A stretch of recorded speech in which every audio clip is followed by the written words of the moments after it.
तो दोस्तों, तो आज हम पढ़ेंगे संविधान सभा की। संविधान सभा में कितने सदस्य थे। ठीक है। तो देखिए, ब्रिटिश भारत था, उसमें 11 प्रांत थे। ठीक है। और 4 कमिश्नरी क्षेत्र। तो उसमें सीटें कितनी थी? तो उसमें 252 सीटें जो ब्रिटिश भारत के प्रांत थे, 11 प्रांत, उनसे 292 सदस्य थे चुनकर आए थे। ठीक है। और देशी रियासतें थी वो 93 थी, 97, 93 सीटें। ठीक है। और मुख्य आयुक्त 4 प्रांत थे, वहाँ से 4 कमिश्नरी क्षेत्र थे, तो ये सभी जोड़कर 389 सीटें हो गई थी। ठीक है। तो इसमें कांग्रेस की थी 208 सीटें थी, मुस्लिम लीग की 73 सीटें थी, और यूनियनिस्ट पार्टी 11 थी। इन सीटें छोटी बड़ी पार्टियों को मिलाकर 15 सीटें ये हो गई थी। ये सीटें 15 सीटें ये हो गई थी। ठीक है। ये 15 सीटें हो गई थी टोटल। ठीक है। 15 जे सीटें हो गई थी, और 73 जे और 208 जे, इनको जोड़कर टोटल आ जाती है 296। ठीक है। 296 में ऐड कर दीजिए कितनी कितनी कितनी सीटें ऐड करोगे, तो इसमें 93 सीटें ऐड और कर दीजिए इसमें, तो आ जाएगी इसमें 389 सीटें आ गई थी। ठीक है। जो देसी रियासतों को मिलाकर संविधान सभा में कितनी सीटें आ गई थी, तो ये इस चीज़ को ध्यान रखें। ठीक है, कि 296 सीटें जो कमिश्नरी क्षेत्र और कांग्रेस जो सभा थी उसमें थी। ठीक है। तो ये कोई काम की चीज़ नहीं है ज़्यादातर। ठीक है। और ये भी भारतीय प्रांतों के बारे में दिया गया कि किस सीट से कितने सदस्य थे, कहाँ से कितने। तो ये डिटेल जानने की कोई ज़रूरत नहीं है, क्योंकि यहाँ से कोई क्वेश्चन बनने का भी चांस नहीं है। ठीक है। तो हम देखेंगे। देखिए, ये दिया है संविधान सभा के सत्र के बारे में, कितने सत्र हुए। तो भाई 11 सत्र हुए, तो इनसे भी क्वेश्चन आने की संभावना बहुत ही कम रहती है, तो ये भी जानने की कोई ज़रूरत नहीं है। ठीक है। तो देखिए, ये दिया गया है अमेरिका का संविधान, कुल 7 आर्टिकल है। ये 4 महीने में बनकर तैयार हो गया था। ठीक है। कनाडा का संविधान, इसमें 147 आर्टिकल है, और ये 2 वर्ष 6 माह यानी कि 2.5 वर्ष में संविधान बनकर तैयार हो गया था। और ऑस्ट्रेलिया का संविधान 128 आर्टिकल है, और ये एआई 9 वर्ष में बनकर तैयार हो गया था लगभग।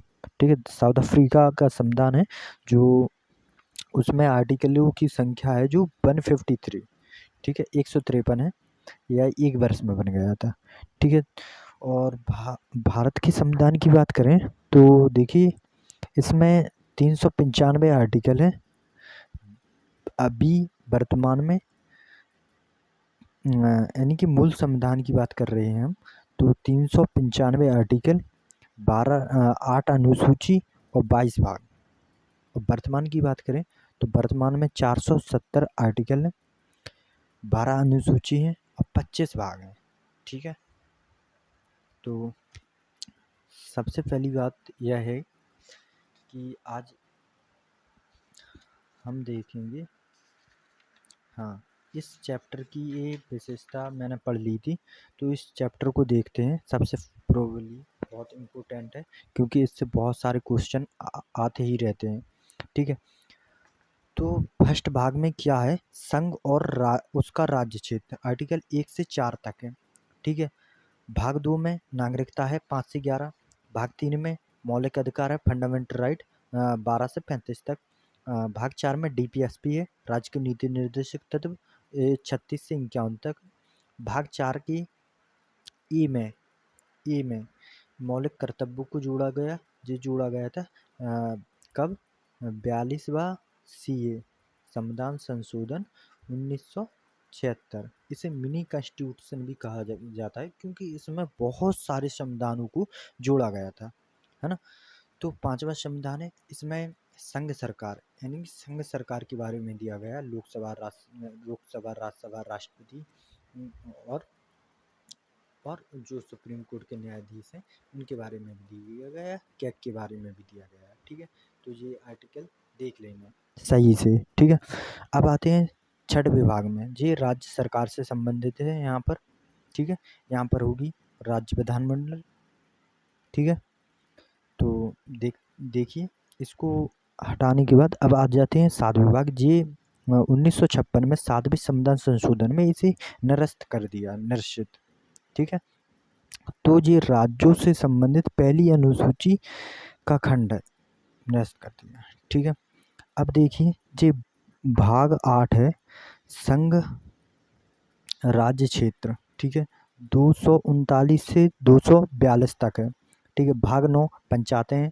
ठीक है, पंचायतें को किस भाग में रखा हुआ है? भाग 9 में, आर्टिकल 243। ठीक है, 243 ए से लेकर ओ तक। ठीक है, ओ तक इसमें कितने आर्टिकल हैं? 18 आर्टिकल हैं। ठीक है, और इसके भाग 9 में नगर पालिकाओं को जोड़ा गया, 43 में 243 वो सहकारी समितियों को जोड़ा गया। ठीक है, 97 भी अमेंडमेंट के द्वारा 2011 में। ठीक है, ठीक है, सीए के द्वारा 2011 में सहकारी समितियां भी जोड़ी गई। ठीक है, 10वीं भाग है जो अनुसूचित जाति और अनुसूचित जनजाति क्षेत्र, 244 आर्टिकल, 244 से 244 का, यानी कि 11वीं में है संघ राज्यों के बीच। तो देखिए कुछ मैं बता दूं तो ये इम्पोर्टेंट इतना नहीं है। ठीक है, लेकिन भाग 14 है जो बहुत इम्पोर्टेंट है। भाग 14 संघ और राज्यों के अधीन सेवाएं। ठीक है, ये भाग 308 से लेकर 323 तक है। ठीक है, यहाँ पर संघ लोक सेवा आयोग और राज्य लोक सेवा आयोग के बारे में यहाँ पर इन आर्टिकलों के बीच पढ़ना पड़ता है। और यहाँ पर संयुक्त लोक सेवा आयोग का भी बारे में बताया गया है कि 2 राज्य मिलकर एक ही संयुक्त राज्य का भर्ती कर सकते हैं, यानी कि परीक्षा कर सकते हैं 2 राज्य मिलकर। जैसे कि पंजाब और हरियाणा ने एक बार संयुक्त परीक्षा कराई थी दोनों राज्यों ने मिलकर। ठीक है, 15वें भाग में देखिए 14वें भाग में है जो अभिकरण यानी कि ट्रिब्यूनल, इनको जोड़ा गया 42वें संविधान 1976 ट्रिब्यूनल। ठीक है, तो ये भी बहुत इम्पोर्टेंट है। निर्वाचन आयोग, इलेक्शन कमीशन ऑफ इंडिया 224 से लेकर 229 तक है ये आर्टिकल। ठीक है, फिर एक आ जाता है भाग 17 राजभाषा। ठीक है, ऑफिशियल लैंग्वेज, जो भाग 17 है वो कहाँ से कहाँ तक है? 343 से लेकर 351 तक। ठीक है, तो इसके बारे में भी देख लेते हैं। 18वें भाग में आपातकालीन उपबंध है। ठीक है, इमरजेंसी प्रोविजन।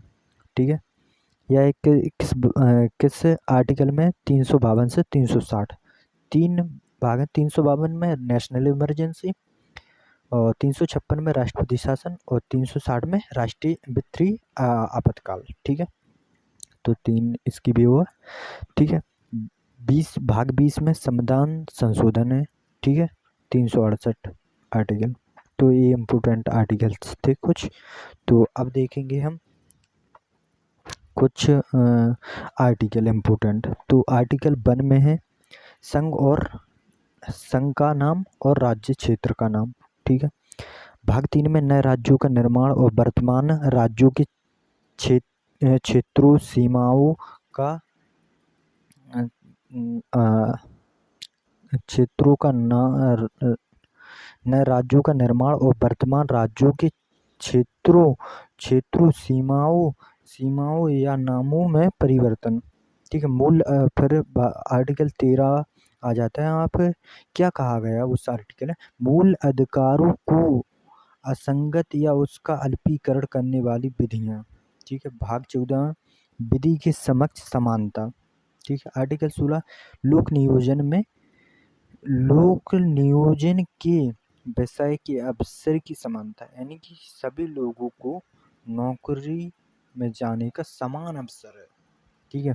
आर्टिकल 17 में दिया गया है, आर्टिकल 17 में दिया गया है अस्पृश्यता का अंत। ठीक है। अनटचबिलिटी का अंत। ठीक है। भाग 19 में दिए गए वाक स्वतंत्रता। ठीक है। राइट टू, ये दिया गया राइट टू किसके बारे में, यानी कि राइट टू एक्सप्रेशन, यानी कि बोलने का अधिकार। ठीक है। तो ये इम्पोर्टेंट है। आर्टिकल 19 ये 6 स्वतंत्रताएं देता है। इससे आर्टिकल 9A का सब क्लॉज F संपत्ति का अधिकार था, इसे 19 क्लॉज ए का सब क्लॉज F को हटा दिया गया और ये आर्टिकल 300 में रख दिया गया। ठीक है। 1978वें संविधान संशोधन। ठीक है। 44वां सी है।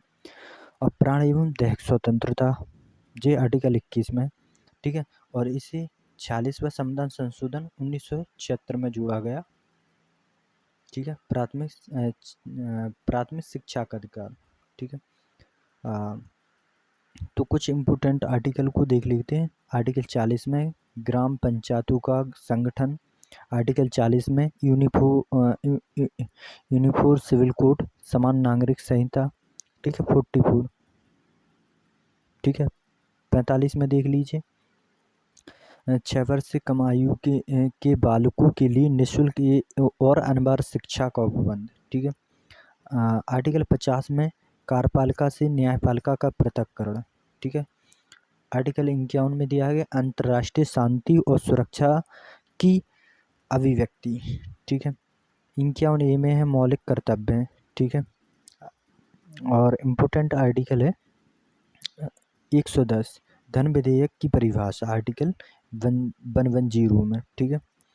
और फिर 123 यानी कि 123 में दिया गया है राष्ट्रपति का अध्यादेश जारी करने का प्रावधान राष्ट्रपति को। ठीक है। ये इम्पोर्टेंट है। ठीक है। और फिर आ जाता है आर्टिकल 200 विधेयकों पर अनुमति। ठीक है। कुछ इम्पोर्टेंट्स हैं। आर्टिकल 262 में है अंतर्राज्यीय नदी विवाद का निपटारा। आर्टिकल 263 में है अंतर्राज्यीय परिषद का गठन। ठीक है। इसका गठन 1990 में किया गया। ठीक है। तो देखिए और कुछ और 280 में वित्त आयोग, फाइनेंस कमीशन। ठीक है। और कुछ आ जाता है आर्टिकल कुछ इम्पोर्टेंट और हैं। 312 में अखिल भारतीय सेवाएं। ठीक है। आर्टिकल 315 में संघ और राज्य लोक सेवा आयोग होगा। ठीक है। और आर्टिकल 323A में प्रशासनिक अभिकरण, यानी कि सेंट्रल और स्टेट ट्रिब्यूनल के बारे में दिया है, कैट और सैट। ठीक है। तो कुछ देखिए आर्टिकल 356 में है राष्ट्रपति आपातकाल। ठीक है। राष्ट्रीय आपातकाल 356 में दिया गया है राष्ट्रपति शासन। ठीक है। संवैधानिक तंत्र की विफलता। ठीक है। और 360 में दी वित्तीय आपातकाल। ठीक है। आर्टिकल 368 में संविधान संशोधन। ठीक है। आर्टिकल 370 में जम्मू कश्मीर का विवाद है, वो मसला वो ख़त्म कर दिया गया है। ठीक है। तो ये इम्पोर्टेंट थी कुछ। अब ये अनुसूचियाँ हैं, इन